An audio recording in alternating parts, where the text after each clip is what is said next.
Assalamualaikum warahmatullahi wabarakatuh. Baiklah, saya di sini akan menjelaskan pengertian populasi dan sampel. Populasi merupakan keseluruhan dari kumpulan elemen yang memiliki sejumlah karakteristik umum, yang terdiri dari bidang-bidang untuk diteliti atau populasi dapat juga diartikan sebagai keseluruhan kelompok dari orang-orang, peristiwa, atau barang-barang yang diminati oleh peneliti untuk diteliti. Dengan demikian, populasi merupakan keseluruhan kumpulan elemen yang dapat digunakan untuk membuat beberapa kesimpulan. Sedangkan sampel merupakan suatu sub kelompok dari populasi dalam penelitian. Ada beberapa alasan mengapa penggunaan pengambilan sampel adalah kepentingan utama, yaitu sebagai berikut. Yang pertama, mungkin hanya satu-satunya jalan dalam menghadapi berbagai permasalahan. Populasi yang diinginkan didefinisikan sebagai ukuran yang sangat besar, jika tidak terbatas, atau didefinisikan sebagai berkesinambungan atau tidak berakhir. Yang kedua, pengambilan sampel dapat menghemat biaya.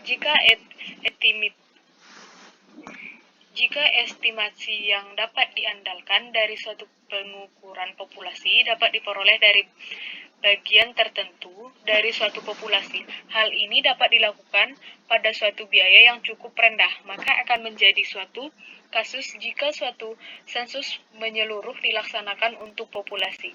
Yang ketiga, pengambilan sampel dapat menghemat waktu yang dibutuhkan.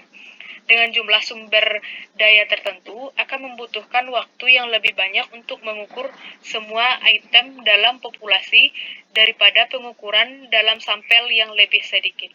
Yang keempat yaitu pengambilan sampel dapat meningkatkan ketepatan yang lebih tinggi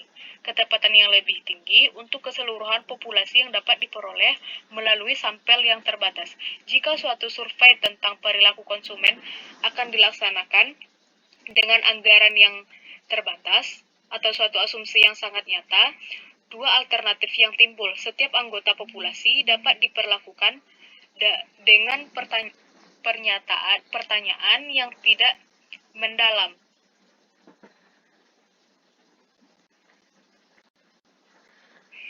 Selanjutnya saya akan menjelaskan menentukan ukuran sampel. Ukuran sampel adalah banyaknya individu, subjek, atau elemen dari populasi yang diambil sebagai sampel. Jika ukuran sampel yang diambil terlalu besar atau terlalu kecil, maka menjadi masalah dalam penelitian itu. Oleh karena itu, ukuran sampel harus betul-betul diperhatikan oleh peneliti dalam melakukan penelitiannya. Tentang berapa ukuran ideal untuk sampel penelitian, sampai saat ini belum ada kesepakatan atau ketentuan yang bisa diterima secara umum.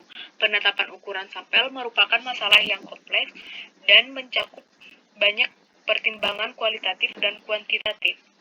Yang jelas, sampel yang baik adalah sampel yang memberikan pencerminan optimal terhadap populasi.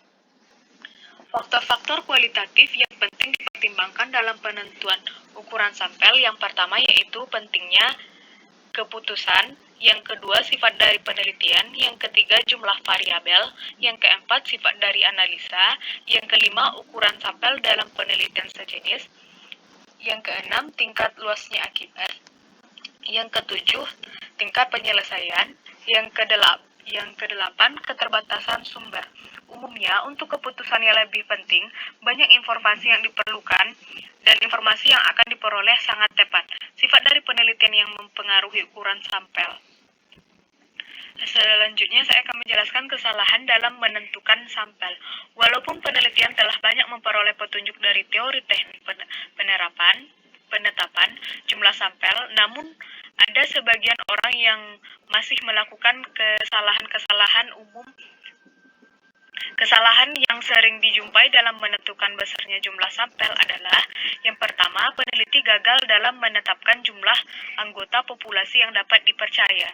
Yang kedua, peneliti menggunakan anggota sampel yang terlalu kecil untuk setiap subgrupnya, sehingga analisis statistika parameter tidak berlaku, padahal populasi sebenarnya cukup besar.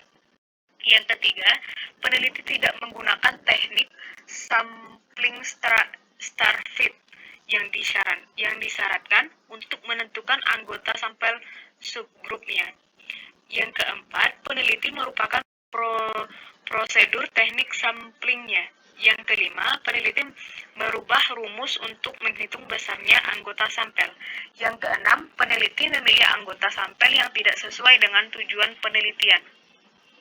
Yang ketujuh, peneliti mengurangi anggota sampel yang telah ditentukan oleh perhitungannya. Yang kedelapan, peneliti memilih grup eksperimen dan grup kelompok dari populasi yang berbeda.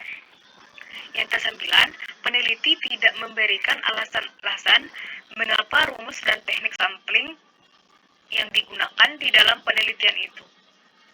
Pada umumnya, teknik-teknik riset